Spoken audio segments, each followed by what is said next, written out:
Kuya Bert. Maliwanag po ito dito ho sa ang paghatol sa kapwa.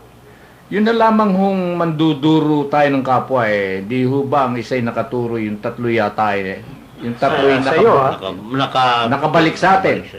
Pag nanduro ka ng kapwa, yung tatlo ay nakabalik sa atin. Sa makatwid, doon ay makikita na natin yung atin nagre-reflect sa atin. Ang maganda naman na merong aral na isa na lagi sinasabi ng mga matatanda nung araw, kung ikaw ay walang masabing hindi maganda sa iyong kapwa, huwag ka na lang magsalita. Tama yun, Kuya Men. Yun ang dapat. Oo. Kung sabi, natatandaan ko sa lola ko, ay, kung kayo walang masabing hindi maganda sa inyong kapwa, huwag na lang kayo magsasalita, ha? Ibig sabihin, ipinid mo na lang yung bibig mo, hayaan mo na lang siya. Na ang ibig sabihin, Matahimik. kung masama lamang ang sasabihin mo sa kapwa, wala na, huwag na. huwag mo nang So, sa sasabihin. makatwid, dapat yung mabubuti. Mabuti yung sabihin mo sa mo. kapwa mo. At dahil pagka nagsalita ka ng mabuti sa iyong kapwa, baka madadala mo pa siya sa kabutihan. Sigurado yun. Kasi reverse psychology ang kailangan doon eh. Iyan ho ang aral na nakikita natin. Kayo na nakikinig ho dyan sa inyong tahanan, yung paghatol sa kapwa. Pangkaraniwan ho ito sa tao, ano man ho ang ating lahi bilang tao, nang kasi ho tayo'y nasa lilungan ng unang mga ninuno natin nung araw yung si Eva at si Adan na nilaso ng isip ng masamang espiritu ng demonyo hanggang sa in-inherits natin yon. Pero nung dumating na yung mga propeta, yung mga matatanda nung araw at dumating ang Panginoong Hesus, ni-reverse na nila ito. Hindi na ganito ang aral ng Panginoon na dapat na lumukob sa sangkatauhan. Ito na ngayong itinuturong ito ng ating Panginoon.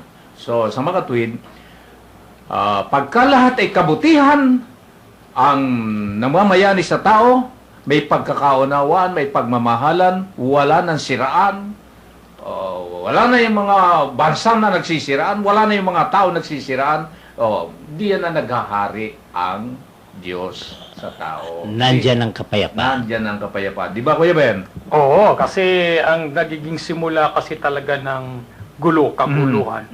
Yung salasalita at yung pagsasabi ng kung ano-anong bagay na nakakaapekto sa kanyang kapwa. Pero kung hindi naman nakakaapekto sana, hindi maayos. Katulad ng sinasabi nga ni Kuya Bert kanina, hindi niya naririnig na nagchichismis si Kuya Min. Paano ang ikinichismis lang ni Kuya Min? Kabutihan. Yung mga mabubuting bagay na ginagawa ni Kuya Bert. Yun ang maganda rito Ito yung nagpapalakas ng loob Halimbawa, kinichismis sa akin ni Kuya Bert ni Kuya Min, si Kuya Bert ay gumagawa ng ganito sa mga pagninilay, sa kanyang mga sinasabi sa paghaharap tungkol sa mahal na Birheng Maria.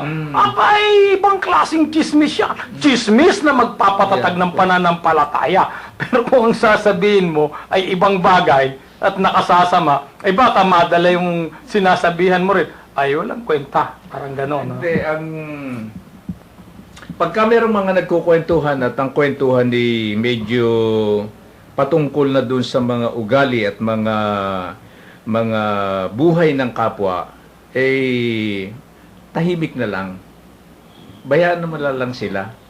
Kasi kung ikay makikisahupa, ay sasama lalo ang lasa. Pagka magkakaroon ng problema. Halimbawa, yung paghatol natin, sabi nga ng Panginoon, tuong kahatulan, sabihin natin, yung kapatid kong yan, napakasama ng ugali niyan. Kung minsan, ang tamad-tamad yan. Yan, ganyan. Hindi ba natin alam kung minsan, tayo rin sumasagi at dumarating sa ating buhay na tayo'y nagiging tamad din. Totoo Yun ang sinasabi ng Panginoon na huwag mong hatulan yung kapatid mo. Yung may tahilan sa mata, nakikita mo yung... Kaya nga, ang ibig sabihin ng Panginoon, meron ka rin kasing muta